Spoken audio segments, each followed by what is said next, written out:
कभी किसी को शिष्य ना बनाए जब तक भगवत प्राप्ति ना हो जाए। ये अपनी डायरी में, अपने दिमाग में लिख लेना चाहिए।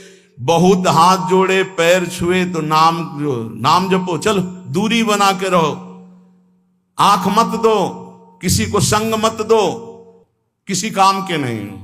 अगर तुम बैरागी हो, तुम ब्रह्मचारी हो, तुम जितेंद्री हो, तुम भगवत मार्ग में चल रहे हो, तुम्हारी वस्तु नहीं है, वो तुम्हारे सामने झुक के दे दिए। यहाँ के दाता ऐसे हैं, वो झुक के दे देते हैं, पता नहीं चलता, पैर छू के देते हैं। तुम्हें क्या पता, पैर छू के देते हैं। भाई जी महाराज चरण छू रहे हैं, राधा बाबा को चरण छूते छूते दे दिया। जो बाबा बाद में समझ पाए, आजीवन उनके यही है, समझ पा गए ना, तो तन मन प्राण न्यौछावर कर दिया भाई जी के ऊपर। आजीवन जहां भाई जी वहीं, अगर चिता लगी तो वहीं टीन छवा लिया बलिहार। ये समझ मेरे लिए इतना विपरीत संसार का के आप हाथ जोड़ोगे, झुकोगे, वो आपको रौंदेगा और आपकी आज्ञा का पालन नहीं करेगा। वो आपकी शेर दृष्टि बनी रहे, वो पक्का परमार्थी बन जाएगा, पक्का निकल जाएगा। और अगर ये कि यार कहीं घबरा न जाए, आजा, हाथ मिला और दुलार करके लात मारेगा तुम्हारी आज्ञा पर, लिख लो। वो तुम्हारी बात पर लात मार देगा। इससे शरीर पे लात मारना सहज होता है, आज्ञा पर लात मारना सबसे बड़ी बात होती है। एक गुरुजी का शरीर दर्द कर रहा था, शिष्य शरीर सेवी था। कहा बेटा आज बहुत शरीर में दर्द हो रहा है, हाथ से कुछ असर नहीं हो रहा, चढ़ जाओ शरीर पर, दबा दो। हे गुरुजी नरक जाना है, मैं नरक भेजने की बात कहते हो, हम पैर से आपके शरीर में। अरे बोले बेटा आप जबान में लात मार दिया, पैर में, ये शरीर में क्या, जबान में लात मार दिया। अरे गुरु का शरीर, चाहे पैर से दबाओ, चाहे आप कह दो यहां खड़े हो जाओ, अभी खड़े हो जाएंगे, क्योंकि मेरा शरीर थोड़ी तो आपका है। आप आज्ञा करें, आपको जैसे सुख मिले। मैं नहीं, संसार का विपरीत स्वरूप है। इसलिए उपासक बहुत सावधान। प्रायः बड़े बड़े महापुरुषों को यहां से रो के जाना होता है। क्यों? ये संसार की कटुता है। गड़ासा खा के जाना होता है, डंडे खा के जाना होता है, पर भगवान के भी पार्षद हारने वाले नहीं। तुम पीटोगे वो तुम्हें परम पद प्रदान करेंगे। इसीलिए सदैव उनका यश गाया जाता है, पर हृदय सदैव इस बात का पश्चाताप होता है कि इस जीव को अपनी सदगति के विषय, वो बिच्छू है, बिच्छू, वो डंक मारेगा, उसे निकालना है। बड़ा विचित्र है।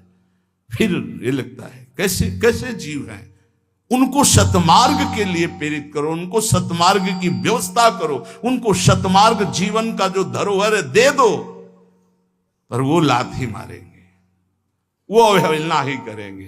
कैसे कैसे कल्याण हो, कैसे परम मंगल हो, वो इस विचार में है, और उनको लगता है मैं कुछ हूं, इसी से पतन हो जाता है। तो जब तक भगवत प्राप्ति नहीं, तब तक झेल नहीं सकते संसार के भाव को। ये हम आंतरिक भाव कहते हैं, हमसे बाहरी व्यवहार तो किसी से है ही नहीं। इसलिए सावधान, सब साधुकों से गृहस्थ विरक्त। आपको अवसर मिला है नहीं, बाद में आप पछताओगे। अभी दुलार मिल रहा है, निकल चलो माया से।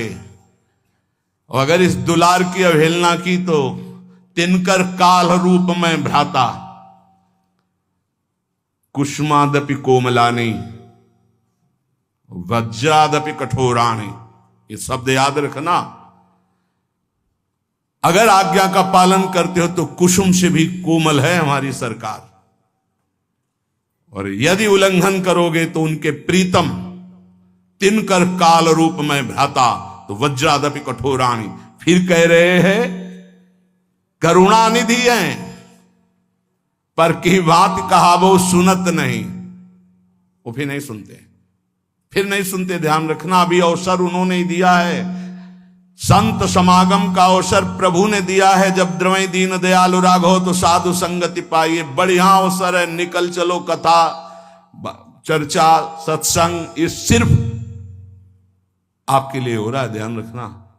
आज अवसर है, निकल चलो, हमारी बात मान लो, प्रार्थना मान लो। गुरु परोसता है सच्चिदानंद नाम, सच्चिदानंद रूप, सच्चिदानंद लीला, सच्चिदानंद धाम। क्या पसंद करोगे? इसी भांड को पसंद करोगे। ये मलमूत्र बनाने की फैक्ट्री है, चाहे जितना बढ़िया जूस डालो, चाहे जितनी बढ़िया सामग्री डालो, 6 घंटे में दुर्गंध युक्त। इससे प्यार, उसी दुर्गंध द्वार से निकले हैं, उसी मलमूत्र के भांड में पले हैं, और फिर उसी में पैदा होने के लिए आचरण कर रहे हैं, फिर उसी गर्भ में जाएं, फिर उसी मलमूत्र के बीच में रहें। कैसी विवेक बुद्धि है। अगर निकाल करके नाम रूप लीला धाम में तो तुमको ये पसंद नहीं आ रहा, वही पसंद आ रहा है, वही मलमूत्र के शरीर में आ सकती। शास्त्र के वचन भगवान की आज्ञा है, और उस आज्ञा पे चलोगे तो तुम्हें अनुभव होगा कि भगवान तुम्हारे अनुकूल है। वो कभी प्रतिकूल हो ही नहीं सकते, मंगल भवन है। लेकिन विपरीत आचरण करने के कारण तुम्हारी विपरीत बुद्धि अनुभव कराती कि भगवान प्रतिकूल है, गुरु भगवान प्रतिकूल हैं। ऐसा नहीं होता। इसलिए बहुत संभल करके, बहुत थोड़ा जीवन है और उसको अगर संभाल के निकाल ले गए तो भगवान की प्राप्ति सहज में हो गई। वो मार्ग मिला है जो बड़े बड़े योगियों के लिए भी दुर्लभ है। ये वृंदावन रस, इसमें विशेष साधना नहीं, इसमें केवल अनन्यता है। राधा राधा राधा मेरी लाडली, पार हो जाओगे। हम यहां बड़ों का अनुकरण नहीं करते, हम अपनी बुद्धि को बड़ों के उपदेश से नहीं तोलते, हम दूसरे से सलाह लेते हैं, दूसरे के आचरण देखते हैं, दूसरे की बुद्धि से चलते हैं। बड़े कौन हैं? गीता जी, भागवत जी, और महाभागवत जो गीता भागवत को अपने जीवन में धारण किए, उनकी बात नहीं। हम देखते हैं उन नीच पुरुषों की बात जो नीचता के आचरण करते हुए भ्रष्ट होते हुए जा रहे हैं, उनकी बात देखते हैं, उनकी बात सुनते हैं, उन्हीं की आचरण करते हैं। ये बातें पकड़ लोगे कभी फंसोगे नहीं। हम कभी एकांत में नहीं समझाते, अगर डांटना है तो सभा में ही डांटते हैं। बात हमारी पकड़ लेना। अगर हमसे जुड़े हो, चाहे गृहस्थ हो चाहे विरक्त हो, तब तक किसी को घास मत डालना जब तक प्रिया प्रीतम ना दिखाई दे दे। हम यहां माइक से तुम्हें कह रहे हैं, जब तक गोरे सांवले गात का साक्षात्कार ना हो जाए, अगर ना हो जाए तो जीवन में किसी को शिष्य मत बनाना। नियम लिया था कि कभी नहीं बनाएंगे, पर गुरु आज्ञा करी ऐसी। गुरुदेव की आज्ञा के आगे चाहे सैकड़ों नरक मिले, उससे कोई फर्क नहीं पड़ता। गुरुदेव की आज्ञा में हमारा जीवन चाहे जिस कोटि का हो जाए, इसका कोई फर्क नहीं पड़ता। पर हम तुम्हें आज्ञा दे रहे हैं, जब तक सांवले सरकार और गोरे चरणारविंद का साक्षात्कार ना हो जाए, ममता ना हो जाए, कभी किसी को शिष्य ना बनाना। नहीं तो उनका उद्धार होगा कि नहीं पता नहीं, लेकिन तुम्हारा नहीं होगा। ऐसा फिसलन का ये मार्ग है। उपदेश देना, शिष्य बनाना, प्रचार करना, मतलब मिट्टी में मिल जाना। और भगवत साक्षात्कार है तो फिर भुने हुए चने में चाहे जितनी खाद पानी लगा दो, कभी अंकुरण नहीं होता। ये शिक्षा पकड़ लो, ये मिलती नहीं है। उदर पूर्ति के लिए भिक्षान आधा पेट, संयम नियम पूर्वक जीवन, कम सोना, निरंतर भजन करना, भगवत साक्षात्कार जल्दी हो जाना। विश्वास कर लो। वैसे भी शास्त्रीय सिद्धांत 12 वर्ष साधना में भगवत साक्षात्कार हो जाता है। कोई भी चिंतन 12 वर्ष लगातार हो तो सिद्ध हो जाता है। ये सब माया सिद्ध है। 12 जन्म से उसी का चिंतन हो रहा है। भगवान का चिंतन 12 वर्ष कर लो तो सिद्ध हो जाओगे। ये शास्त्रीय पद्धति है, ये संतों की जय घोष है। 12 वर्ष में सिद्ध हो जाता है।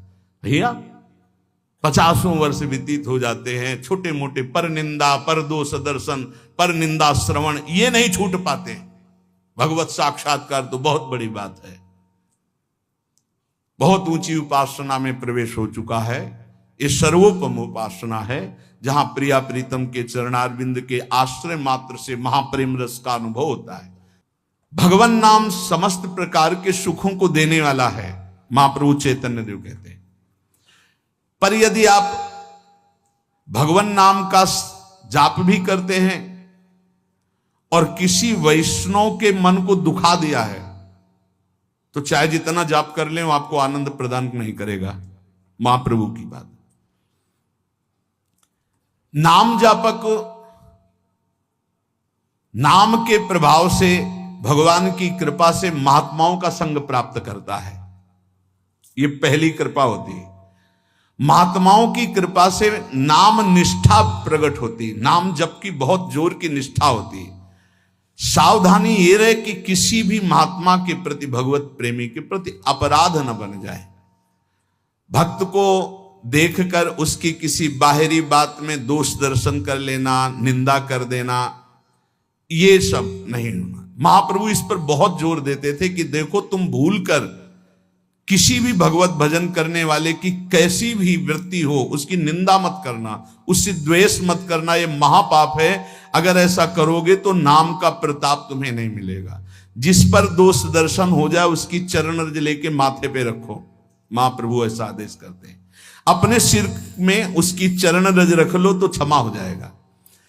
और यदि कोई भक्त है, भगवान का नाम जप करता है, बड़ा मलिन भेष, बड़ा ऐसे पागल जैसा, कभी उसकी उपेक्षा मत करो।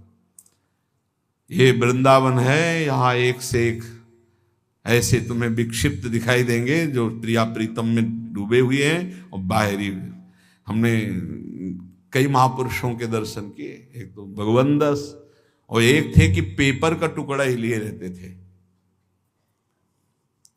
बस वैसे पेपर का टुकड़ा सामने रखते थे, जहां खड़े तो बस तंबा लगाए, बनियान पहने, पेपर का टुकड़ा। मैं तो बिल्कुल पागल।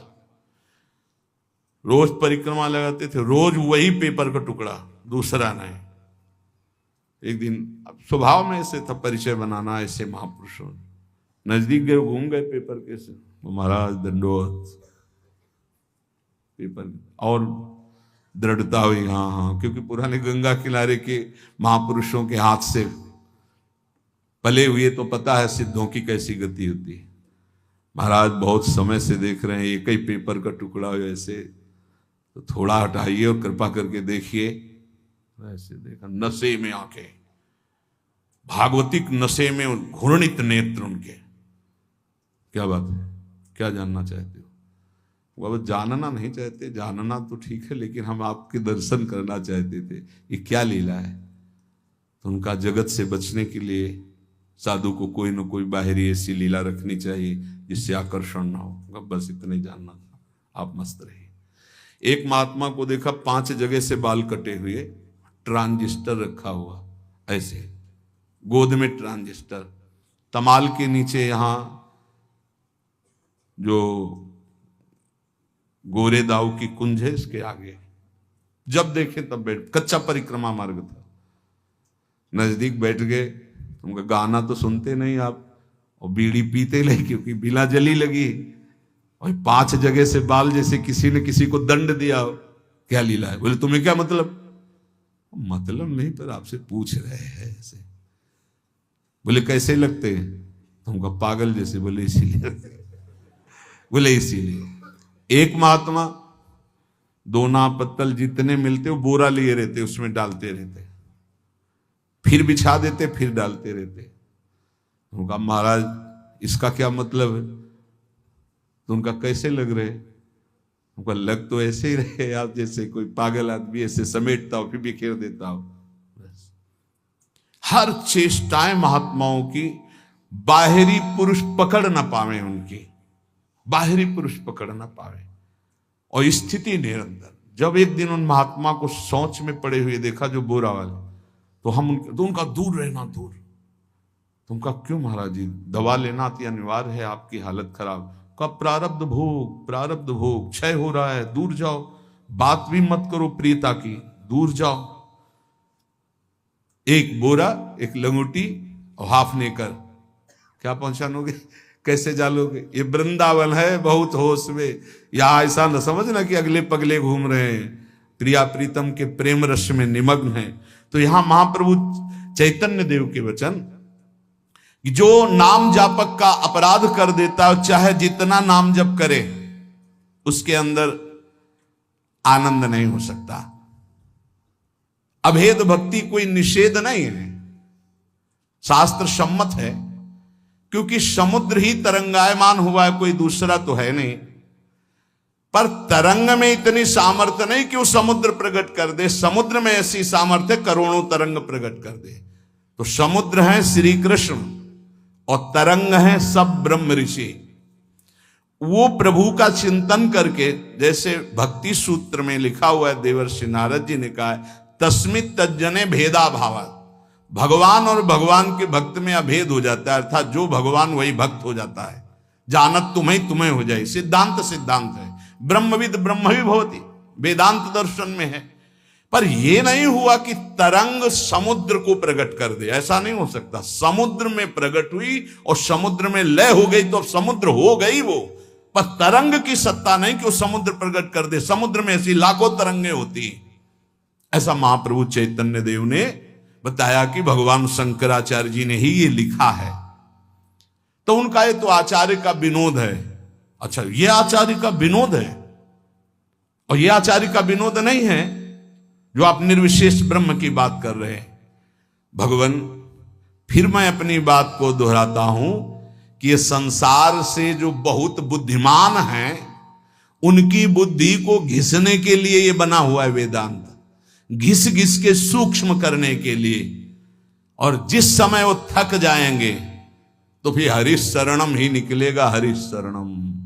सन्यासी जन जानते हो क्या? ओम नमो नारायणाय, ओंकार स्वरूप भगवान नारायण को नमस्कार है, तो बोलेंगे नारायणाय नारायणाय नारायण। आप देखो ना, भगवान की शरण में हो जाना, भगवान का नाम लेना, ये सब महाज्ञानियों में है, पाया गया।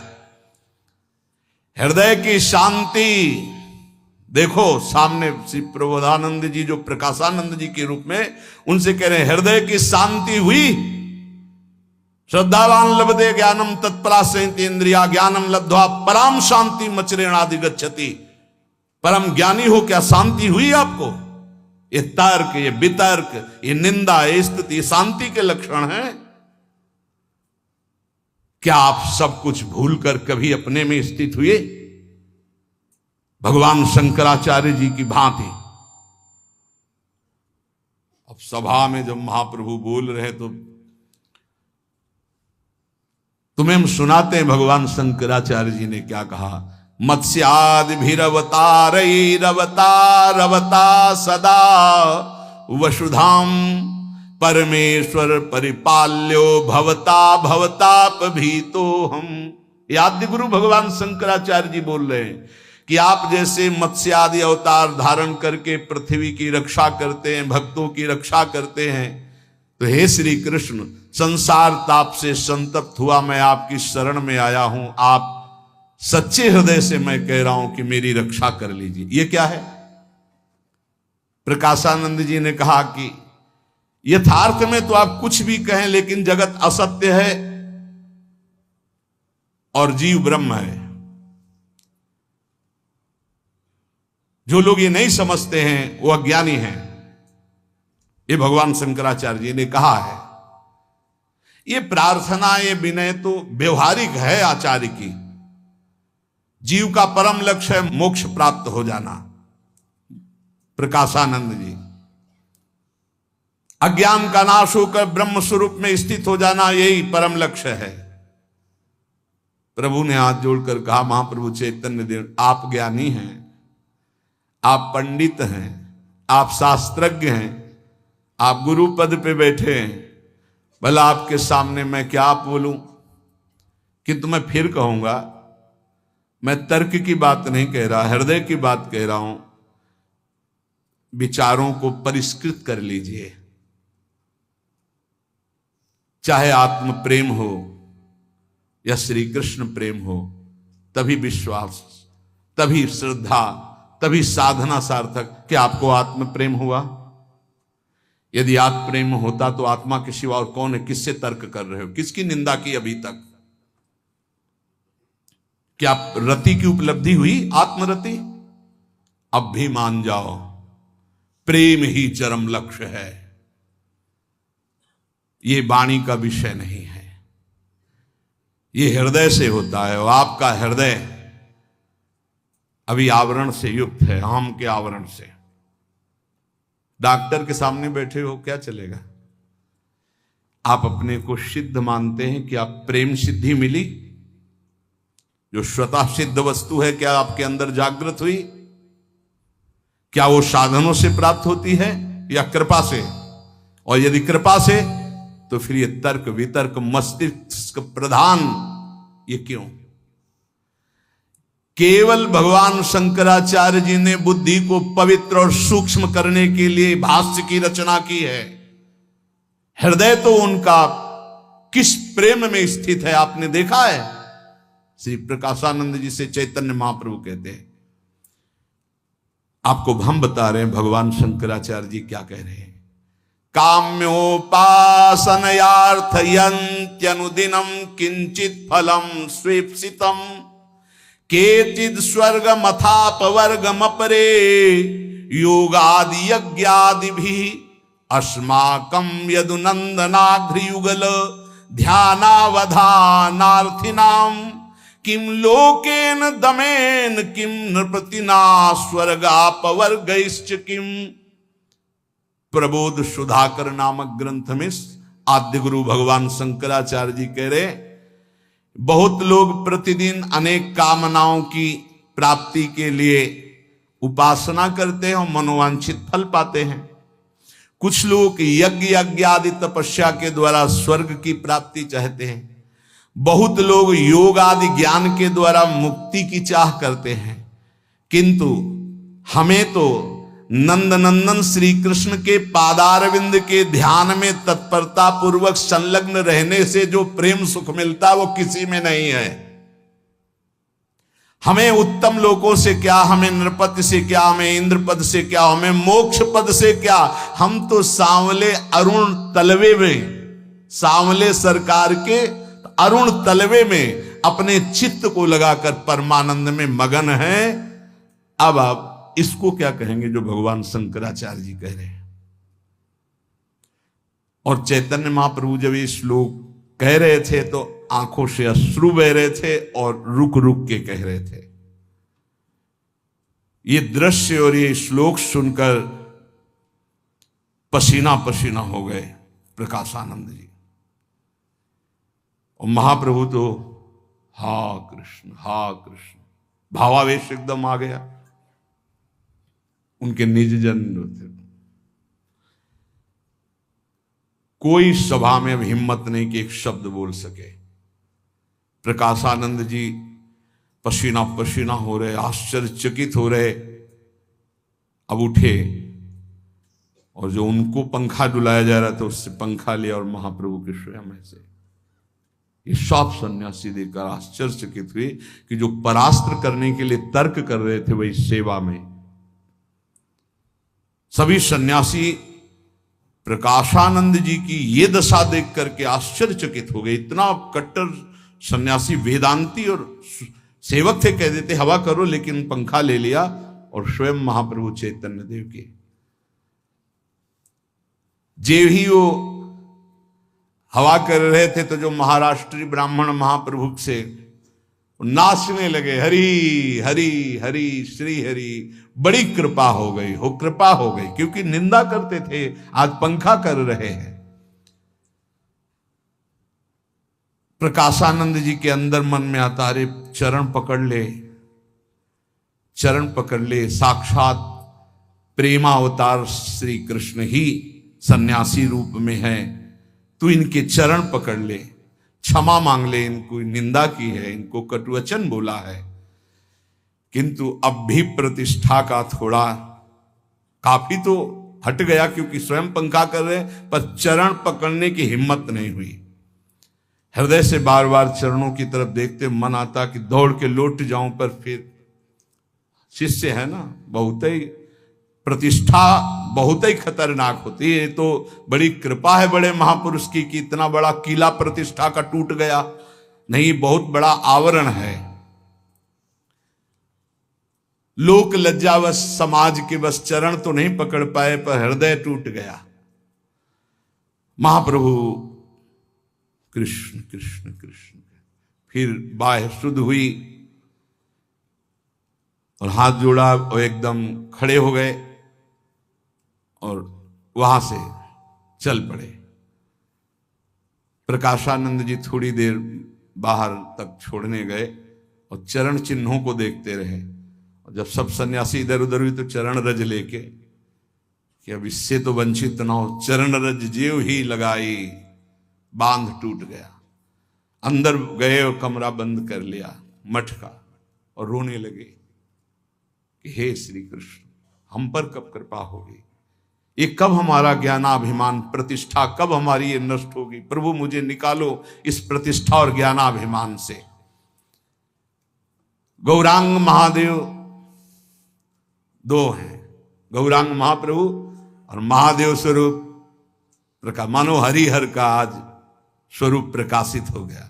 जैसे भगवान शिव श्री कृष्ण के चिंतन में मगन रहते हैं, ऐसे श्री हरि भगवान शिव की आराधना करते हैं। तो दैन्य भाव से मानो महाप्रभु श्री कृष्ण रूप में गए, तो महादेव स्वरूप में अब इस समय प्रकाशानंद जी श्री कृष्ण विरह में तड़पने लगे अंदर। गौरांग और महादेव दोनों स्वरूप है। जो ब्रह्म स्वरूप है वो साक्षात शिव है। ऐसा नहीं कि छोटी मोटी कोई स्थिति के महापुरुषों प्रकाशानंद जी, नहीं तो कब का परास्त कर देते सार्वभौम भट्टाचार्य जी। ऐसे विद्वान सार्वभौम भट्टाचार्य जी की एक आचार्य प्रणाली का ग्रंथ कहीं दूर देश में था, जो वो कभी किसी को देते ही नहीं थे। तो कहा हमको कुछ दिन के लिए दे दो, हम प्रतिलिपि बना दें हाथ से। उस समय मशीनें तो थी नहीं, तो उनका नहीं दे सकते। बोले एक बार सुना दो। हाँ बोले सुना सकते हैं। जैसे जैसे सुनाते गए वैसे वैसे अंदर दिमाग में पूरा ग्रंथ याद करके आए, महाप्रभु को सुना दिया था। इतने प्रवीण बुद्धि के, तो भला वो क्यों न प्रकाशानंद जी को परास्त कर देते। नहीं, वो अद्भुत शैव निष्ठा को, ब्रह्म निष्ठा को प्राप्त थे। पर प्रेम तो प्रेम है, प्रेम का एक अद्भुत प्रभाव होता है जो किसी को भी परास्त कर सकता है। जब भगवान को अधीन, अजित को जीत लिया तो और कौन बात। अजित को कोई जीता तो प्रेम नहीं। भगवान का एक नाम है प्रेमाधीन। उस दिन से प्रकाशानंद जी का मन आम ब्रह्मास में से खसक गया और बार बार अंदर हे श्री कृष्ण कृपा करो, हे श्री कृष्ण कृपा करो, ऐसे होने लगा। बीच बीच में रोने लगे। कभी जीवन में आंसू नहीं आते सन्यास में, ध्यान रखना। अब रोना शुरू हुआ। उन्हें कुछ अच्छा नहीं लग रहा था। वेदांत की सारी बातें, ग्रंथ सब मानो काटने को दौड़ रहे हों। शिष्यों की तरफ देखते तो ऐसा लगता मानो हमें बंधन में डाल दिया गया। कब भागूं यहां से, उनका मन ऐसे। कब मैं महाप्रभु चैतन्य देव के चरणों में जाके गिर जाऊं, एक बच्चे की तरफ कह दूं कि मुझे संभाल लो। अब वो अनुपम रूप माधुरी श्री कृष्ण की उदय होने लगी उनके हृदय में, क्योंकि पवित्र हृदय कोई साधारण महात्मा है। अब तो जैसे जैसे रूप प्रकट होने लगा, भारी विकलता होने लगी। अब लगा कि ऐसे महापुरुष का, जिनका दर्शन संभाषण श्री कृष्ण रूप माधुरी में मुझे आसक्त कर दिया, उनकी मैंने निंदा की, उनकी अवहेलना की। एक बार उनके चरणों में पढ़ के रोऊं, क्षमा याचना करूं, पर कैसे कैसे करूं, कैसे उनके चरणों में पढ़ूं। रो पड़े और निकल पड़ा, हे चैतन्य देव मुझे अपने चरणों में स्वीकार करो। ये कृपा, कृपा है। प्रभु कहते हैं कि कोई भी वैष्णव अपराध करने वाला हो, चाहे वो महादेव जी के समान वैभव क्यों न रखता हो, मैं कहता हूं कि वो तत्काल मेरी दृष्टि से त्याज्य होगा और उसका समस्त भजन फल क्षीण हो जाएगा। चैतन्य महाप्रभु। श्रीवास ने कहा प्रभु अपराध का विमोचन का उपाय भी तो होना चाहिए। अगर अपराध बन जाए, प्रभु ने कहा जिसके प्रति अपराध हुआ है उसकी चरण धूलि माथे पे रख के उससे प्रार्थना की जाए और वो वैष्णव क्षमा कर दे, तभी क्षमा होता है, अन्यथा वैष्णव अपराध क्षमा ही नहीं होता। ये बात बड़ी भयावह है और इसे ध्रुवदास जी ने भी सिद्धांत विचार लीला में 42 लीला में कहा है कि भक्तन के अपराध सो डरपत रहो। ये अपराध ऐसो है कि वज्र की लीक है, इसके मिटाने का कोई उपाय नहीं। वही वैष्णव क्षमा कर दे तो क्षमा कर दे। समर्थ होते हुए भी हरिराम व्यास जी असमर्थ हो गए, केवल जरा सा वैष्णव अपराध। समर्थ होते हुए भी रूप गोस्वामी जी की लीलांतर ध्यान हो गई। एक वैष्णव को व्यर्थ में कल्पना से उसे दुख हो गया, वहां कोई दुख की देने की संभावना नहीं। वो लीला में हंस रहे हैं और वो लंगड़े थे तो उन्होंने समझा मुझे देख के हंस रहे हैं, बस इसी बात से लीला का अंतर ध्यान हो जाना।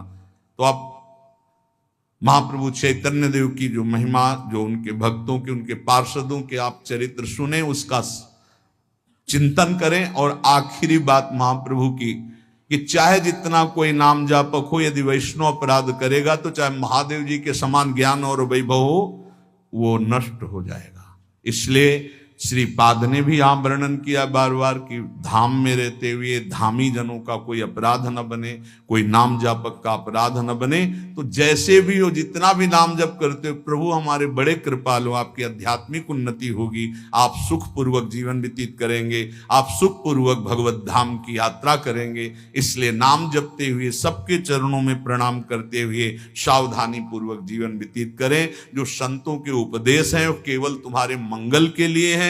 जो संतों का प्यार दुलार है केवल हरि की कृपा से मिलता है। तुम्हारे में कोई सद्गुण नहीं कि तुम्हें कोई प्यार कर रहा है, ये हरि की कृपा है। ऐसा सोचकर रो कि हमें संत प्यार करते, हमें गुरुजन प्यार करते। कौन यहां सब स्वार्थ से आसक्त कोई प्यार किसी को करता है? वासना का खेल कोई प्यार है? संत गुरुजन शास्त्र सम्मत जो तुम्हारे को उपदेश करते, इसे प्यार समझो। तुम्हें जो डांट लगती, जो तुम्हारा तिरस्कार होता है, इसे प्यार समझो। अगर ये प्यार सह गए तो प्रेम को प्राप्त हो जाओगे। नाम जपते हुए सावधानी पूर्वक नाम को बढ़ाइए, नाम को बचाइए और नाम को पचाइए। नाम जापक से कोई अहंकार भरे वचन, कोई अहंकार भरी चेष्टा, कोई दोष दर्शन, कोई निंदा, ये ना होने